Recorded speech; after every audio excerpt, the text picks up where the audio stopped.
Que la paix et l'amour de notre Seigneur Jésus-Christ soient avec nous, chers abonnés, et sur vous, qui pour la première fois regardez cette chaîne. Si vous y êtes, ce n'est pas un hasard. Le hasard n'existe pas dans la parole de Dieu. Si vous aimez la parole de Dieu comme moi, merci de vous abonner. N'oubliez pas d'appuyer sur le pouce levé et surtout de partager cet enseignement afin de contribuer ainsi à faire connaître la parole de Dieu dans le monde entier. In the name of Jesus Christ. Amen. Pour cette troisième et dernière partie, nous allons prendre le même texte, le livre des Proverbes, chapitre 18, verset 21, qui dit, et je cite, « Les paroles sont source de vie ou de mort. Qui aime parler doit en accepter les conséquences. » Mon frère, ma sœur, le pouvoir de la parole, tu l'as. Fais attention à ce que tu dis. Puis, les paroles que tu prononces peuvent ne pas te détruire, peuvent ne pas te tuer, mais peuvent tuer ton semblable. C'est pourquoi je vous invite, mes chers frères ou mes parents, chaque matin, prononcez des paroles sur la vie de vos enfants. Au lieu de les insulter, au lieu de chercher à leur demander l'argent matin, midi, soir, prononcez des paroles sur leur vie. Mon frère, ma soeur, toi-même, prononce des paroles sur ta vie. Avant de t'endormir, prononce des paroles sur ta vie. Le matin, quand tu te réveilles, prononce des paroles sur ta vie. Dieu ne va pas tout faire pour toi. Tu as ce pouvoir-là. Au travers de cet exemple, tu vas comprendre. Parfois, la prière, on n'a pas besoin de prier longtemps. Car ce que tu déclares est emporté par les anges. Puis, son accomplissement a lieu parce que les anges descendent pour l'accomplir. Tu vas comprendre au travers de cet enseignement, de cet exemple que je vais prendre. Prenons le livre de Luc. Chapitre 23, le verset 39 au verset 43. L'un des malfaiteurs suspendus en croix l'insultait en disant, « N'es-tu pas le Christ? Sauve-toi, toi-même et nous avec toi. » Mais l'autre lui fit des reproches et lui dit, « Ne crains-tu pas Dieu, toi qui subis la même punition? » Pour nous, cette punition est juste, car nous recevons ce que nous avons mérité par nos actes. Mais lui n'a rien fait de mal. Puis il ajouta, « Jésus, souviens-toi de moi quand tu viendras pour être roi. » Dans certaines versions, « Souviens-toi de moi quand tu seras au paradis. » Jésus lui répondit, « Je te le déclare, c'est la vérité. Aujourd'hui, tu seras avec moi dans le paradis. » Mon frère, ma soeur, je t'ai donné l'exemple de Saint-Étienne, d'Étienne dans Actes des Apôtres chapitre 7, dans la deuxième partie. Peut-être, tu vas penser qu'Étienne était un saint, il prêchait la parole de Dieu. Ok. Je vais prendre l'exemple d'un païen, d'un gangster, d'un criminel. Et tu vas comprendre que tu dois utiliser le pouvoir de la parole, c'est-à-dire que le pouvoir de ta langue pour réussir. Et tu vas voir que tu vas prospérer. Afin de répéter des paroles positives sur ta vie, tu vas voir son accomplissement dans ta vie. Sors de tes pensées. Sors de ton passé. Regarde vers l'avenir. Il n'est jamais trop tard pour entrer dans sa grâce. Il s'agit de qui? De ceux qu'on appelle les deux larrons. Il y a un, on dit il est bon, il y a un, on dit il est mauvais. Bon, les deux sont mauvais. Faut pas, on va se blaguer. Il dit, il utilise le pouvoir de la parole. Il dit au mauvais larron que regarde, pourquoi tu fais ça? Pourquoi tu lui demandes de se sauver, de nous sauver? Mais lui, là, il a fait quoi? Il n'a rien fait. Il est innocent. Lui, il subit le même sort que nous. Nous sommes mauvais. Nous sommes gangsters. Nous sommes criminels. Nous sommes voyous. Nous sommes brigands. Nous sommes obscurs. La mort est la réponse à nos actes. Car nous avons utilisé notre pouvoir pour faire du mal. Et ce pouvoir de la langue, ce pouvoir que nous confère notre langue au travers de nos paroles, nous a conduit aujourd'hui à là où nous sommes. Qu'est-ce que ce gangster a fait? Qu'est-ce que ce bandit a fait? Celui qu'on appelle le bon larron. Qu'est-ce que cet homme obscur fait? Mais il manifeste the word of God, Holy Bible. C'est-à-dire, il est païen. C'est pourquoi je dis, si tu es vraiment chrétien, tu lis la parole de Dieu, the word of God, tu conformes ta vie à la parole de Dieu, tu mets en pratique la parole de Dieu. Franchement, si tu fais la démonstration de la parole, s'il n'y a pas de résultat, ça ne sert à rien de prier, Dieu n'existe plus. Je vous dis la vérité. Parce qu'un païen, j'ai déjà fait un enseignement dessus, Actes des Apôtres. Les païens ont reçu le Saint-Esprit. Et puis toi, tu es chrétien, depuis que tu appelles le Saint-Esprit, il ne vient jamais. Bon, lui, c'est un bandit, c'est un païen. Mais il va manifester, il va pratiquer la parole de Dieu et il va voir la démonstration, c'est-à-dire la réponse. Quand je vous dis que la parole de Dieu, elle se prouve, elle se démontre, ce n'est pas un jeu. Tu as le pouvoir de la parole. Puis tu as l'héritage qu'est la parole. Tu as le pouvoir de ta langue et tu as la parole même. Qu'est-ce qui t'empêche de réussir? Qu'est-ce qui t'empêche de sortir de tes difficultés? C'est parce que parfois, tu laisses le père du mensonge te pousser à mentir. Tu laisses le diable te pousser à critiquer. Moi, dit que toi, tu laisses le diable te pousser à avoir une attitude qui est en contradiction avec la parole de Dieu, qui fait que tu ne vois pas l'accomplissement dans ta vie. Donc, voici quelqu'un de païen qui n'est pas un initié, qui n'est pas un initié confirmé, qui n'a pas connaissance de beaucoup de manières de prier, qui ne sait pas comment prier, qui ne sait même pas qu'il y a la prière des saints, des anges, qui ne sait même pas que le rosaire existe, qui ne sait rien de la spiritualité. Mais regardez ce qu'il fait. On dit le fruit de la lumière, c'est quoi? Saint Paul dit le fruit de la lumière consiste à la bonté, à la justice, à la vérité. Que nous dit la parole de Dieu? On dit pour plaire au Seigneur, il faut pratiquer simplement la justice. Oh, il n'y a pas de justice sans amour. Il n'y a pas de justice sans lumière. Comment se fait-il que ce païen est rempli de lumière, est rempli d'amour de Dieu, est rempli de la parole de Dieu alors qu'il ne la connaît pas? Je vous ai dit non. Genèse 1, verset 26. À l'origine, lorsque Dieu nous a créés, il nous a donné le pouvoir de dominer sur tout. Il l'a mis en nous, de par la ressemblance. Quelques traits de ses caractères. Il nous a donné quelques pouvoirs de lui. Parce qu'à l'origine, tout le monde est censé être connecté à Dieu. Après, c'est par le péché qu'on s'éloigne de lui, on dit qu'il n'existe pas les païens. Mais lorsque ce bandit dit, lui, Jésus, il n'a rien fait, il est innocent, il ne mérite pas cette sentence. Nous sommes des bandits, nous méritons cette sentence, la mort. Lui, il mérite la vie. Mais ce bandit fait quoi? Où on entend ce genre de verdict? N'est-ce pas à la justice? N'est-ce pas au tribunal? Donc, qu'est-ce qu'il fait? Il établit déjà sur la terre la justice de Dieu, le règne de Dieu, la volonté de Dieu. Il manifeste ainsi la lumière, car la justice est un fruit de la lumière. Ça veut dire qu'il est bon de cœur. Combien sont ces personnes qui, dans les familles, lorsque quelqu'un se comporte mal, ils ont du mal à dire à cette personne-là, ce que tu fais n'est pas bon. Ce que tu fais nous divise. Parce que peut-être c'est lui qui est le plus âgé, peut-être c'est lui qui est le plus petit, mais c'est lui qui a le plus de moyens financiers, donc on n'ose pas lui dire la vérité. On est capable de dire à son ami, ce que tu fais n'est pas bon. Ou bien Dieu n'aime pas ça. Comment tu as une femme qui te va sortir sa fille, tu n'as pas le droit de faire ça. Bien sûr, on parle à une manière aux gens. Mais est-ce que nous sommes capables de faire comme ce païen, nous qui sommes pourtant baptisés, nous qui sommes pourtant marqués du sceau de l'Esprit Saint, qui avons la lumière en nous? Est-ce que nous sommes capables de dire à notre frère, pasteur, à notre frère, prêtre, à notre soeur, bergère, que regarde, pasteur, ce que tu fais là, tu ne peux pas sortir toutes les petites filles de l'église. Abbé, mon père, tu ne peux pas venir ta copine sur la paroisse.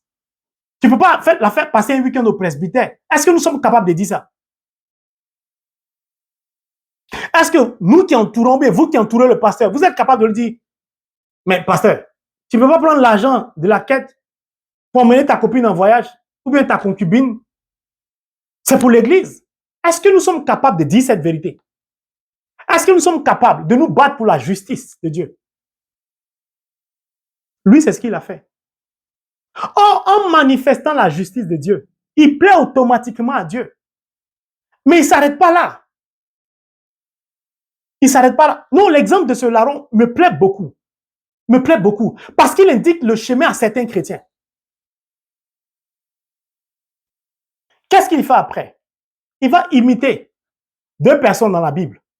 Vous allez comprendre pourquoi. Première personne qu'il va imiter, c'est Bartimée. Il va dire Jésus, après avoir établi la justice de Dieu, en disant à Jésus que toi tu es juste. Et il dit à l'autre, ne crains-tu pas Dieu, toi qui subis la même punition que lui. C'est vrai que lui, les bandits, les païens, mais il reconnaît que celui qui est à côté de lui, Jésus est Dieu. Il dit, n'as pas peur. Puis il va dire Jésus. Pourquoi il l'appelle Jésus? Ça veut dire qu'il a entendu parler de lui. On dit, il y a un Messie. Mais il sait que Jésus est roi. Puisque lui-même a dit, Jésus, souviens-toi de moi quand tu viendras pour être roi. Il sait que celui qui est à côté là est un roi. Donc, il dit Jésus, il dit fils de David. C'est la prière de Bartimée, prends pitié de moi. David était roi. Jésus est descendant de David. Donc, en disant Jésus, il appelle au roi. Or, le roi a pouvoir de vie et de mort sur ce qu'il commande ou domine, entre guillemets. Donc, ce bon larron veut jouir des prérogatives, veut bénéficier des prérogatives du roi.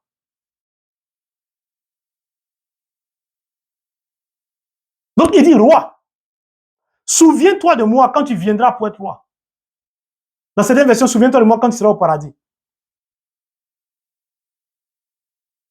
Bartimée.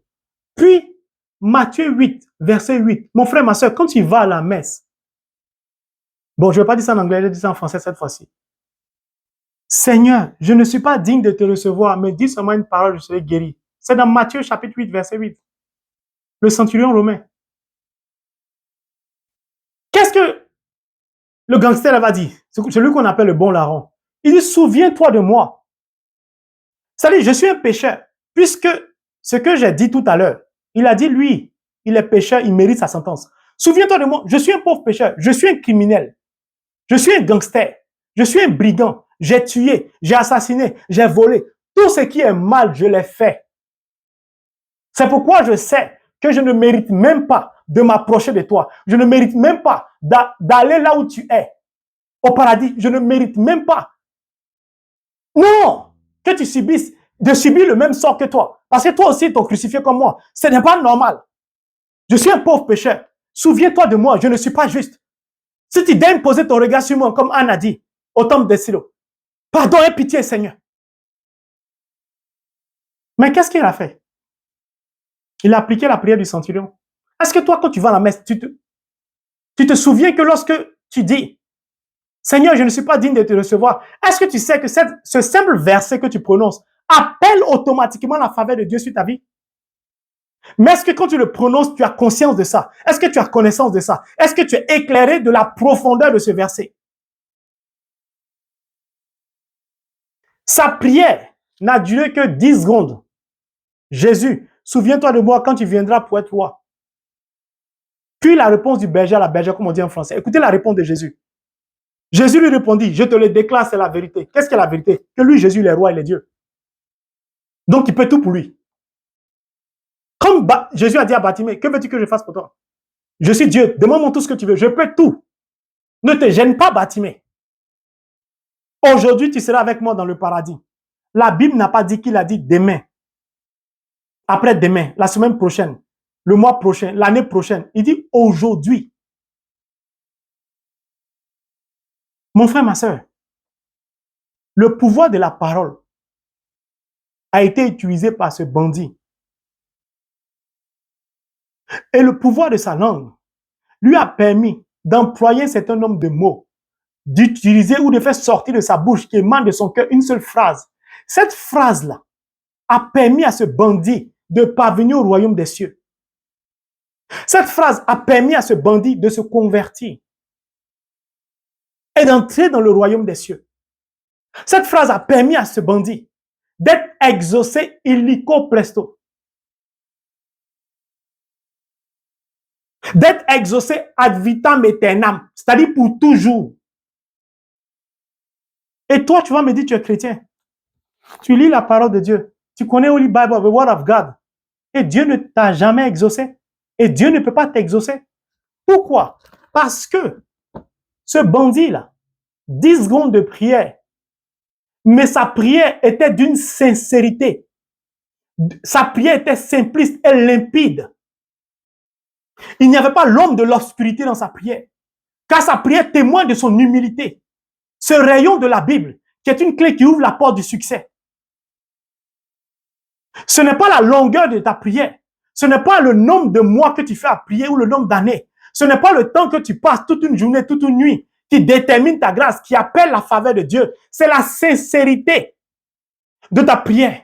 C'est la sincérité des mots que tu utilises qui émanent de ton cœur. C'est la sincérité des phrases qui sortent de ta bouche. C'est la compréhension des mots que toi-même tu utilises dans ta prière. Car beaucoup de personnes récitent des prières sans comprendre le sens, la profondeur de ces phrases. C'est pourquoi ces personnes prient pendant des semaines, des mois, des années. Il n'y a pas de résultats. Car ce que Dieu regarde, ce n'est pas la quantité des mots, mais c'est la qualité des mots. Ce n'est pas la quantité des phrases, c'est la qualité de la phrase ou des phrases. Car quelqu'un peut prier 2 secondes, voir le miracle se produire tout de suite. Toi, tu peux prier une année, rien ne se produit dans ta vie. Comme l'inverse, quelqu'un peut prier pendant une semaine, sincèrement, il voit le résultat. Toi, tu pries 1 minute, il n'y a aucun résultat. La prière de la sincérité. La prière de la sincérité couplée à l'humilité appelle automatiquement la faveur de Dieu sur ta vie.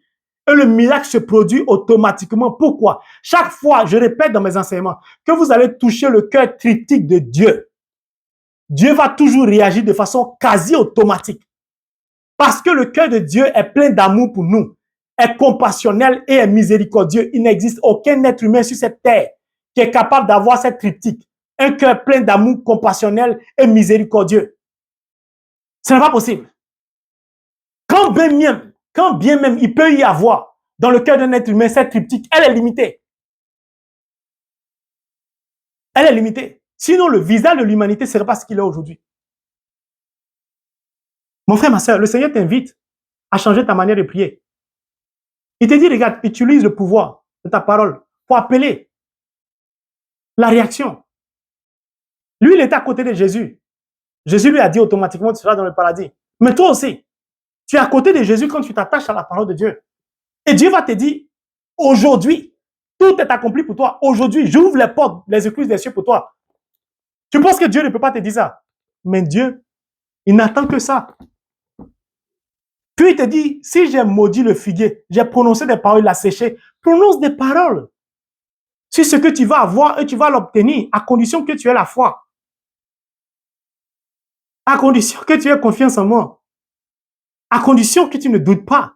À condition que tu ne me rejettes pas. À condition que tu ne me méprises pas. À condition que tu ne cherches pas à aller consulter un voyant ou à lire l'horoscope comme je faisais avant. À condition que non, tu ne pratiques pas l'idolâtrie. Mon frère, ma soeur, il n'existe pas quelque chose que tu ne puisses pas avoir par la parole. Ce n'est pas possible. À condition que ce que tu désires obtenir est bon pour toi. Parce que là encore, Dieu est tellement miséricordieux. Quand nous appelons à l'existence ce qui n'existe pas, c'est par la parole qu'on appelle à l'existence. Si Dieu sait que ce que nous demandons va nous conduire à la mort, il va bloquer ça. Ce n'est pas parce qu'il veut t'empêcher, mais c'est parce qu'il veut sauver ta vie. Parce que par ta parole, tu ne peux pas savoir ce qui va t'arriver demain. Lui, il sait. La parole te permet d'obtenir des choses. C'est tout. Ou de tuer ton prochain, ou de lui donner la vie. Mais ce qui va t'arriver, tu ne peux pas savoir. C'est pourquoi beaucoup de personnes, quand elles vont voir un voyant, ils prononcent des paroles, ta vie sera comme ça, tu vas rencontrer telle personne. Elles sont joyeuses quand ça s'accomplit. Elle dit le médium est fort. Non, il n'est pas fort. Il est limité, il ne peut rien faire pour toi. Vous avez déjà entendu un médium ressusciter de la mort. Vous avez déjà entendu un marabout sortir du tombeau. Vous avez déjà entendu le plus grand mystique du monde. Il y a des pays où on a des crânes, il y a des pratiques humaines bizarres. Vous avez entendu que ces marabouts-là ils sont ressuscités. Pourtant, vous partez les voir et puis prolonge la durée de vos vies, vous. Mais vraiment, que Dieu ait miséricorde de nous. Mon frère, ma soeur, l'exemple de celui qu'on appelle le bon larron t'indique le chemin de la prière, comment utiliser le pouvoir et la puissance de la parole. Je t'ai pris l'exemple d'Étienne, qui était un croyant qui proclamait la parole. Puis je t'ai pris l'exemple d'un gangster qui ne lui proclamait pas la parole. Les deux ont utilisé le même pouvoir, ils ont vu le résultat. Alors, tout dépend de toi à partir d'aujourd'hui. Tu veux sortir de la situation dans laquelle tu te trouves. Prononce des paroles. Tu veux te marier. Seigneur, merci parce que je sais qu'en ton nom, je vais rencontrer mon mari. Le sacrement du mariage, je vais me marier. Quand tu dis ça là, il faut être sûr de ta foi en Dieu. Parce que quand tu dis ça, tes paroles montent vers Dieu. Parce que c'est avec foi que tu prononces ces paroles. Donc, accepte ce que Dieu va t'envoyer. Ne fais pas comme le diable. Ne cherche pas à crucifier la chair de la personne qui va venir en disant, elle est comme ci, elle est comme cela, il est comme ci, elle est comme ça. Et tu verras beaucoup de choses s'accomplir dans ta vie. Quand parfois je dis que le Seigneur vous donne, au travers de la puissance de la parole que je proclame, il vous donne d'expérimenter ce que j'expérimente. Il vous donne de vivre ce que je vis. Vous pensez que c'est de la plaisanterie? J'appelle la vie sur votre vie. Et je sais que beaucoup de personnes reçoivent des grâces. Parfois, je ne peux pas dire des témoignages pour préserver l'anonymat des gens. Parfois, certaines personnes ne m'autorisent pas, ne souhaitent pas que je partage leurs témoignages. Mais je reçois beaucoup de témoignages.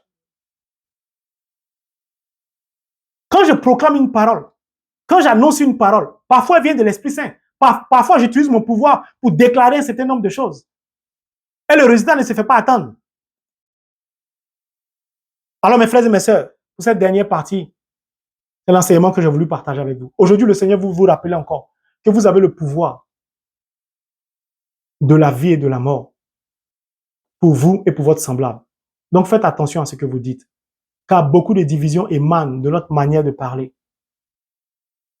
Beaucoup d'enfants sont blessés à cause des paroles entendues prononcées. Le monde est dans un état chaotique. Les médias, il y a beaucoup de médias mensonges qui travestissent l'information pour détruire la vie de beaucoup de nations, de beaucoup de pays, qui fabriquent des fausses pièces, des fausses images, des faux SMS pour accuser un tel ou une telle et détruisent ainsi la vie de ces personnes. Faites attention aux médias, faites attention à l'information. Tout ce que nous recevons ne vient pas forcément de Dieu. Je vous invite vraiment à la prudence, à faire attention. C'est pourquoi quand on est chrétien, on ne parle pas beaucoup. Pourquoi je vous parle tout le temps de la vie des moines? J'aime la vie des moines. Les moines ne parlent pas beaucoup. Les moines parlent lorsque c'est essentiel. Alors, si tu as l'habitude de critiquer, pardon, arrête. Car une partie de ta bénédiction est bloquée du fait de ton bavardage. Il y a des gens qui disent, moi, je me sens bien célibataire, je n'ai pas envie de me marier. Alors que Dieu a prévu que tu te maries. Parce que Dieu a vu que lorsque tu auras 60 ans, 70 ans, 65 ans, tes enfants vont grandir, vont partir, tu seras seul. Et tu vas ployer sous le poids de la solitude. Pendant que tu es jeune, tu as encore la possibilité, à 40 ans, 50 ans, même à 60 ans, de prendre un partenaire. Tu dis, toi, tu te sens bien. Tu te sens bien. N'oubliez jamais que Dieu nous a dit qu'il n'est pas bon que l'homme soit seul. Nos enfants sont appelés à grandir, à partir. Et on va se retrouver seuls. Après, on va crier encore à Dieu. Nous devons vraiment faire attention. Ah, moi, je ne vais jamais payer la dîme. La dîme, c'est quoi même? Je ne vais jamais faire l'offrande. Ils aiment tout escroquer les gens. C'est une parole de Dieu. Et toi, tu dis que c'est quoi ça? Et tu es étonné que tu n'as pas de maison. Tu es étonné que tes crédits ne finissent pas. Tu es étonné que ta famille est dans la pauvreté. Parce que tu banalises par tes paroles la parole de Dieu. Tu as un pouvoir. Tu peux salir la parole de Dieu. C'est pourquoi certains chrétiens, comme j'ai dénoncé une fois, enfin, que le prêtre de la communauté de a dénoncé, certains prêtres sont francs-maçons, ils écrivent des livres. Parce que la parole s'écrit. Faites attention. C'est pas tout on lit. Vous êtes dans un couple.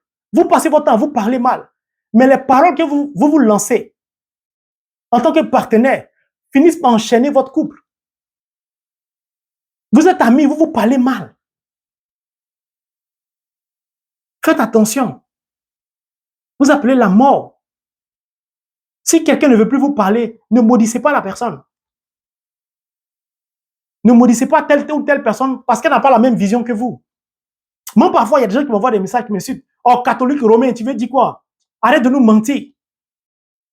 Donne-moi la référence biblique. Dans la Bible, on dit qu'il faut réciter le rosaire ou le chapelet.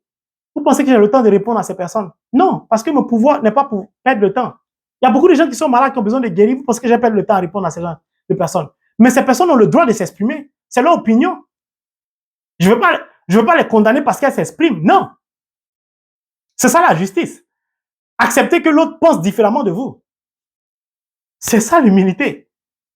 Accepter que l'autre ne comprenne pas ce que vous vivez. Tu vis ta foi, il ne comprend pas, laisse la personne qui ne comprend pas. Tu es catholique, qui ne comprend pas, laisse la personne. Mais ne prononcez pas des paroles, n'insultez pas des gens. À la noce de Canaan, la Vierge Marie a fait quoi? Des gens qui vont à des mariages pour bavader. Regarde-moi celui-là, regarde-moi, c'est la nourriture n'était pas d'où on n'a rien bu, même la nuit. On n'a même pas mangé. Ils ont pris une petite salle, les sièges étaient sales, ils n'ont même pas bien la décoration. Eux, s'ils pouvaient bien s'habiller, le maquillage. Vous utilisez votre pouvoir de la parole pour critiquer, pour bavader. Imitez la Vierge Marie. Deux phrases qui ont appelé la faveur de Dieu. Ma marraine spirituelle, l'Immaculée Conception. Je t'aimerai toute ma vie. Toute ma vie, maman Marie. Toute ma vie. Car ton humilité, ta douceur, ton silence, ta prière brève, simpliste, claire, lumineuse, sont des vertus qui m'inspirent, maman Marie. Ma médaille miraculeuse. Non. La Vierge Marie. Deux phrases. Ils n'ont plus de vin. Hein? Faites tout ce qu'il vous dira. Point la silence radio. Jésus est troublé. Mon heure n'est pas encore arrivé. Tout ça, maman Marie, elle est quittée là. Elle a parlé, elle est quittée là.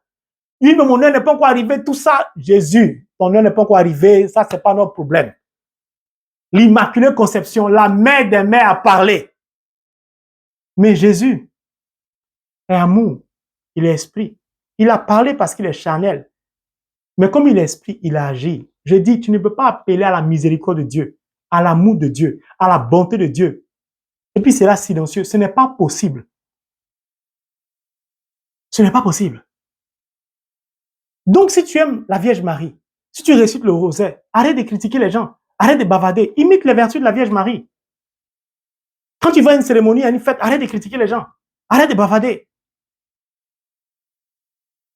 Si tu penses que celui-là n'est pas un bon serviteur de Dieu, une bonne servante de Dieu, quitte là-bas. Pas la peine de l'insulter. Non, ne perds pas, ne gaspille pas ta salive. Utilise ce pouvoir. D'autres personnes ont besoin de ça. Ont besoin de vivre. Mes frères et mes sœurs, j'aime beaucoup la parole de Dieu. C'est que la Vierge Marie, les paroles viennent comme ça. Mais Dieu va vous bénir.